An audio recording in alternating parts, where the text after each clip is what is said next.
Olá pessoal, vamos receber mais novidades sobre o Vasco, mas antes não esqueçam de se inscrever e deixar seu like. Vasco confirma e reformas no CT têm data para começar, saiba quando. As reformas no Centro de Treinamentos Moacir Barbosa, do Vasco, finalmente têm data para começar. O projeto, que visa modernizar as instalações e ampliar a integração entre o time profissional e a base, já está com data marcada para iniciar em fevereiro de 2025. Sob o comando de Pedrinho, presidente da SAF, as reformas têm como objetivo transformar o CT em um centro de excelência para os atletas do clube. De acordo com o jornalista Bruno Braz, do UOL, o projeto de reformas está na fase final de destinação de orçamento. Essa etapa crucial define a distribuição dos recursos que garantirão a execução de cada parte da obra. Essas reformas não são apenas uma promessa de modernização, mas também uma mudança importante para a filosofia do time, com foco no desenvolvimento dos jovens e maior capacidade de competição. Desde a criação da Vasco SAF e a chegada das 777 partners, algumas melhorias já foram feitas no CT Moacir Barbosa, mas o processo de reformas demorou mais do que o esperado. Entre as mudanças realizadas, destacam-se o calçamento da área do estacionamento, melhorias na sala de imprensa e a aquisição de novos equipamentos para a academia e o departamento médico. Apesar desses avanços, o CT ainda conta com apenas 2 campos de treino, muito longe da meta inicial de 7, que inclui um mini-estádio para 4.000 pessoas, refeitório e alojamento. Com o início das obras agora programado para fevereiro de 2025, espera-se que essas promessas se tornem realidade, proporcionando melhores condições para o time principal e a base. Com a ampliação e modernização do CT, o Vasco dará um grande passo para o fortalecimento de suas categorias de base e aprimoramento das condições de treino. A previsão é que essas reformas avancem de forma mais rápida, criando um ambiente mais adequado para a preparação dos atletas e, consequentemente, para a melhoria da performance dentro de campo. Adson comemora 1 ano no Vasco e projeta retorno aos gramados após lesão. O atacante Adson utilizou as redes sociais para celebrar seu primeiro ano com a camisa do Vasco da Gama. O jogador, que chegou ao clube em 2024, destacou a felicidade de vestir uma camisa histórica e agradeceu o apoio recebido durante o período de recuperação de sua lesão. Atualmente, Adson se recupera de uma fratura por estresse e tem previsão de retorno para este mês.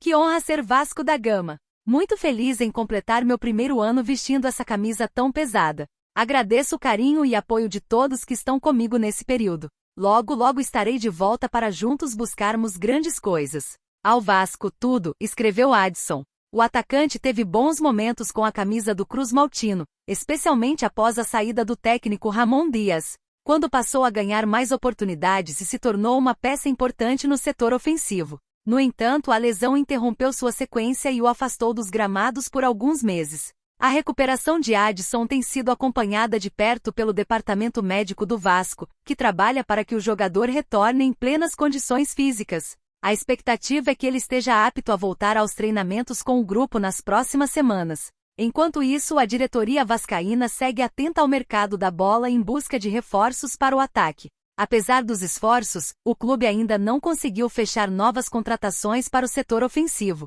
A ausência de Adson tem sido sentida pela equipe, que busca alternativas para manter o nível de competitividade na temporada. Seu retorno será fundamental para ampliar as opções do técnico e dar mais qualidade ao setor ofensivo.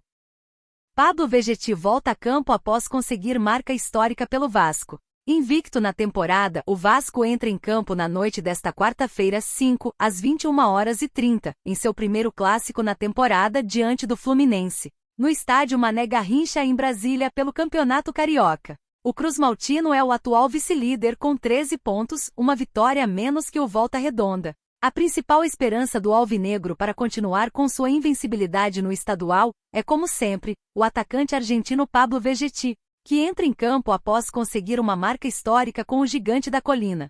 Com os 2 gols marcados no empate por 2-2 contra o Volta Redonda no último sábado, Vegetti ultrapassou o paraguaio Silvio Parodi e assumiu a 3ª posição entre os maiores artilheiros estrangeiros da história do Vasco. O centroavante argentino já acumula 38 gols desde que chegou ao clube, em agosto de 2023. Vegetti agora mira alcançar o 2º do ranking, o também argentino Germán Cano, atacante do Fluminense e adversário do atleta nesta noite. Durante sua passagem pelo Vasco, entre 2020 e 2021, Cano balançou as redes 43 vezes.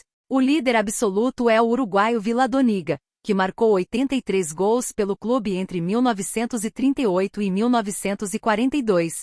Atualmente Vegetti é o artilheiro isolado do Campeonato Carioca, com 5 gols em 4 partidas. Em 2024, o argentino encerrou a temporada como goleador máximo da Copa do Brasil, anotando 7 gols em 10 jogos. O atacante, inclusive, chegou a um entendimento com o Vasco e avançou na negociação para renovar seu contrato até o fim de 2026. O vínculo atual tem validade somente até dezembro deste ano. Vegetti cedeu em relação aos valores, aceitando um salário inferior ao que havia solicitado inicialmente, o que destravou as conversas. Fábio Carille vê Vasco se torna alvo de críticas após atuação ruim em clássico.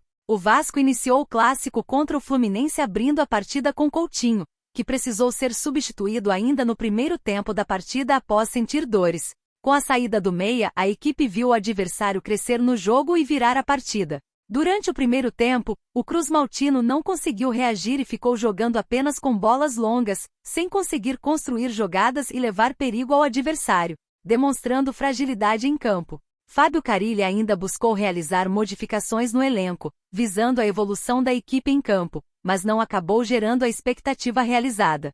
Com isso, o elenco acabou tornando alvo de crítica nas redes sociais. Apesar de Carille não conseguir mudar o esquema da equipe, mesmo com as alterações realizadas, a torcida vê que o desempenho abaixo da equipe se vem pela falta de jogadores qualificados no elenco. Desta forma, os torcedores entendem que é necessário que o presidente Pedrinho invista na chegada de reforços, para que o gigante da colina tenha condições de evoluir em campo. O Pedrinho queria tanto assumir o futebol do Vasco. Como dirigente de futebol é um excelente comentarista. E não é por falta do treinador pedir. Vão acabar jogando na conta do Carille, o único que não tem culpa na história, destacou o torcedor, apontando que a equipe acaba ficando refém apenas de um jogador, o que prejudica a equipe. O time do Vasco, inteiramente dependente do meio-campo e do Vegetti, não tem para quem tocar, não tem válvula de escape, é um time ridículo.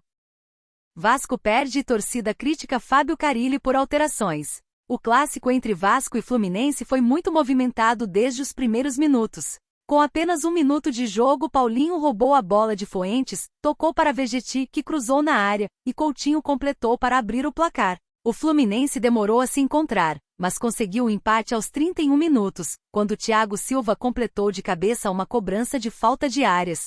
A virada aconteceu pouco depois, aos 40 minutos, quando Cano mostrou oportunismo ao desviar um chute de Fuentes e tirar qualquer chance de defesa de Léo Jardim. O problema do Vasco começou quando Coutinho saiu machucado para a entrada de Payet, uma das poucas mudanças de Carille. Esse motivo em questão fez o torcedor perder a paciência com o treinador, que poderia ter feito alterações e optou em manter as mesmas peças até o final do jogo, ocasionando a derrota por 2-1 no clássico, onde o Fluminense de Mano Menezes entrou totalmente pressionado e com o treinador correndo risco de demissão em caso de derrota. A paciência da torcida com a equipe parece estar se esgotando. Muitos torcedores acreditam que o rendimento ruim do time não é apenas uma questão tática, mas sim um reflexo da falta de qualidade do elenco e pediram contratações ao presidente Pedrinho. Com isso, cresce a pressão sobre a diretoria para investir em reforços.